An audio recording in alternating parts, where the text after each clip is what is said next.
குணம் மாற வேண்டியிருக்கு. இன்னும் நம்பிக்கை நமக்கு நிறைய தேவைப்படுது. இன்றைக்கி இருக்க ஒரு நம்பிக்கைக்கு இந்த ஒரு வாழ்க்கை இது அதிகமாக கொடுத்துருக்காங்க. நமக்கு நம்பிக்கையே இல்லாதவங்களுக்கு நம்பிக்கை கொடுக்க ஒரு அரத்தாட்சியாக கொடுத்துருக்கு. இதே சுகமான வாழ்க்கையாக இருக்குன்னு சொன்னால் இன்னும் நம்ம குணங்களை தகுதி உயரும்பொழுது, இணை வைக்காத நிலை வரும்பொழுது, புகழையும் பெருமை விரும்பாத நிலை வரும்பொழுது, அதில் அவன் திருப்தி அடையும் போது அப்போ நம்ம அருளையும் பொருளையும் நமக்கு நிறைய கொடுப்பான்.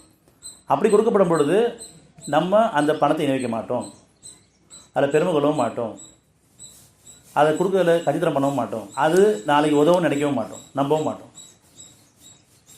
இப்படி நம்ம நிலையை உயர்த்தி கொடுக்கும் பொழுது 22 41 22:41 அன்றியும் இவர்களுக்கு நாம் பூமியில் வசதிகளை ஏற்படுத்தி கொடுத்தால் இவர்கள் அல்லாஹ்வுக்கு முற்றிலும் அடிபணிவார்கள்.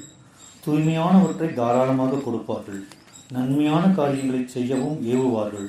தீமையை விட்டும் விலக்குவார்கள். மேலும் சகல காரியங்களின் முடிவும் அல்லாஹ்விடமே இருக்கிறது. அன்றியும் இவர்களுக்கு நாம் பூமியில் வசதிகளை ஏற்படுத்தி கொடுத்தால், பொருளடிப்படையில் ஏற்படுத்தி கொடுத்தாலும் சரி, அருள் ஏற்படுத்தி கொடுத்தாலும் சரி, இவர்கள் அல்லாஹ்வுக்கு முற்றும் அடிமையாளர்கள். தான் பெருமை கொள்ள மாட்டாங்க, புகழ விரும்ப மாட்டாங்க, மற்றவங்களை புகழ மாட்டாங்க, பெருமைப்படுத்திட மாட்டாங்க.